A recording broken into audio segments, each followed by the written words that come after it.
Imagina por un momento el cielo en absoluto silencio, no por falta de alabanza, no por falta de gloria, sino por asombro, por un dolor que ni siquiera los ángeles podían expresar. El Hijo de Dios, aquel a quien adoraban desde antes de la creación, estaba por enfrentar el momento más oscuro de toda la historia. ¿Qué hacían los ángeles mientras su Señor caminaba rumbo al Gólgota? Para entender la magnitud de este evento, hay que comenzar por entender quiénes son los ángeles. No son criaturas infantiles con alas diminutas como en las postales navideñas. Según Hebreos 1:14, son espíritus ministradores, enviados por Dios para servir a quienes recibirán la salvación. Seres de poder incalculable, de inteligencia superior, de fidelidad absoluta. Isaías 6 describe a los serafines con 6 alas, proclamando: Santo, santo, santo es el Señor de los ejércitos, con tanta fuerza que los cimientos del templo temblaban. Ellos estuvieron allí cuando Dios dijo: hágase la luz. Fueron los testigos privilegiados cuando los mares se separaron, cuando los planetas tomaron su lugar, cuando las estrellas fueron colgadas en el firmamento. Job 38:7 nos dice que las estrellas del alba cantaban juntas y los hijos de Dios gritaban de gozo. Pero por poderosos que sean, los ángeles no son omniscientes. Primera de Pedro 1:12 afirma que hay cosas que desean mirar, verdades que los llenan de asombro. Y ninguna escena los impactó más que ver al Verbo eterno, el Creador del universo, hacerse carne en Belén. Los cielos no pudieron contener su júbilo. Una multitud de huestes celestiales apareció cantando «Gloria a Dios en las alturas». Lucas 2. Durante los 33 años que Jesús vivió como humano, los ángeles observaron cada detalle, desde sus primeros pasos en Nazaret hasta sus enseñanzas que conmovían las multitudes. Lo vieron sanar, lo vieron llorar, pero ahora lo verían sangrar. Jesús había anunciado su muerte a sus discípulos en Mateo 16:21. Debía ir a Jerusalén, sufrir, morir y resucitar. Los ángeles conocían esas profecías. Isaías 53 hablaba del siervo sufriente y el Salmo 22 del justo traspasado. Pero una cosa es leer la profecía y otra es verla cumplirse. Y los ángeles sabían que el momento se acercaba. Lo vieron entrar en Jerusalén en un burro, mientras la gente gritaba «Hosana». Lo vieron llorar por la ciudad que no lo reconoció. En la última cena presenciaron su acto de humildad al lavar los pies de los discípulos. Escucharon su oración en Juan 17, cuando habló con el Padre con una intimidad que ninguna criatura jamás podría comprender. «Padre, la hora ha llegado», dijo Jesús, y los ángeles supieron, el clímax de toda la historia estaba por comenzar. Cuando Jesús llegó al huerto de Getsemaní, el peso del pecado del mundo entero comenzó a caer sobre sus hombros. Lucas 22:44 describe que su sudor era como gotas de sangre, una condición médica real llamada hematidrosis, producto de un estrés inimaginable. Y en ese momento, Dios envió un solo ángel para fortalecerlo. Lucas 22:43. No para rescatarlo, no para aliviar su carga, sino para darle fuerzas para soportarla. Imagínate el corazón de ese ángel. Millones quisieran haber descendido, pero solo uno fue enviado. Lo vio arrodillado, temblando, llorando.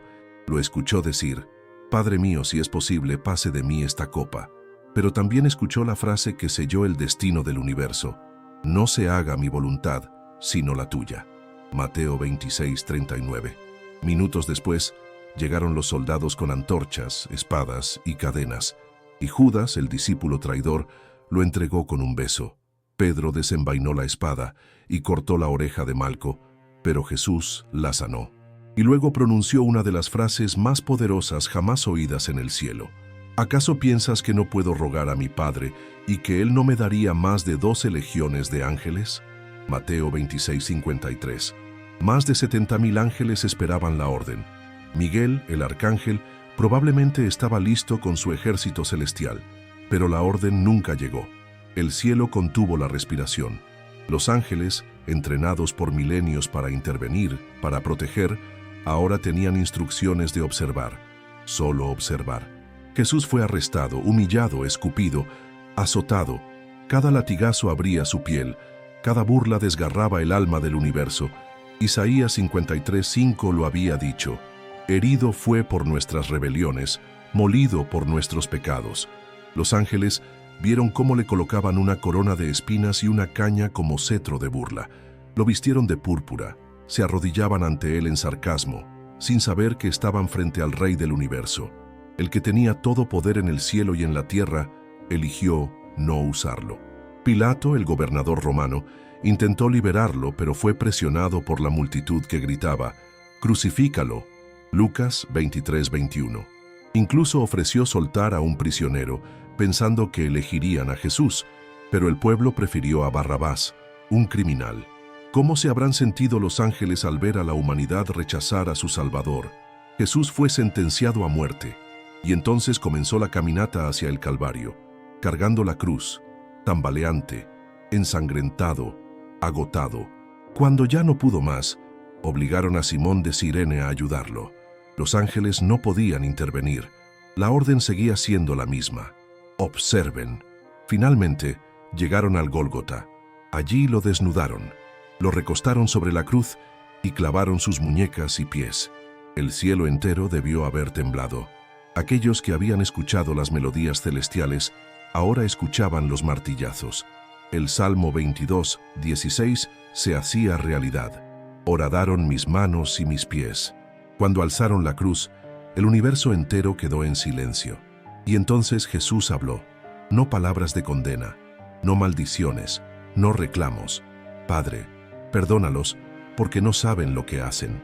Lucas 23:34. Los ángeles que habían presenciado la justicia divina durante siglos quedaron atónitos ante semejante misericordia. Las horas pasaban y el sufrimiento se intensificaba. La crucifixión no era solo una forma de ejecutar, era una tortura lenta. Para respirar, Jesús tenía que empujar su cuerpo hacia arriba, apoyándose en los clavos que atravesaban sus pies. Cada movimiento era una agonía indescriptible. Los ángeles, acostumbrados a obedecer la voz de su Señor, ahora escuchaban sus gemidos de dolor sin poder hacer nada. A su lado, dos criminales también colgaban. Uno se burlaba. El otro, quebrantado, le dijo: «Acuérdate de mí cuando vengas en tu reino». Lucas 23:42.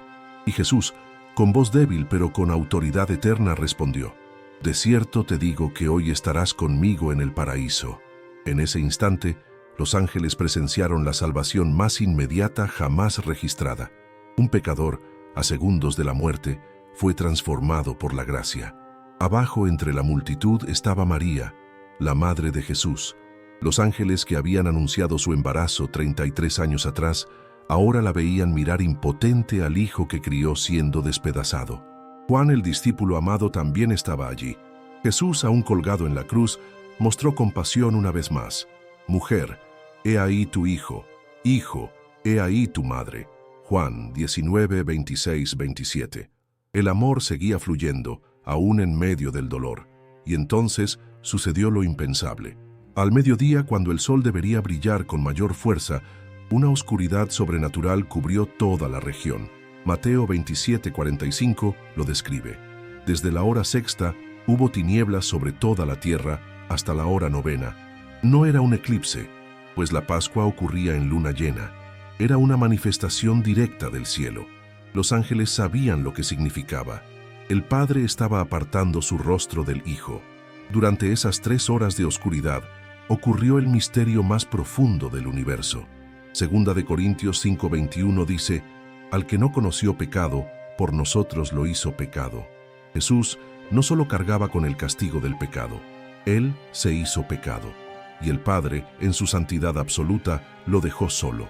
El Verbo eterno, el que siempre había estado en comunión perfecta con Dios, ahora experimentaba la separación.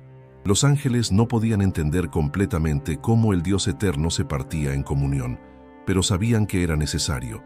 Era la única forma de que la humanidad fuera reconciliada.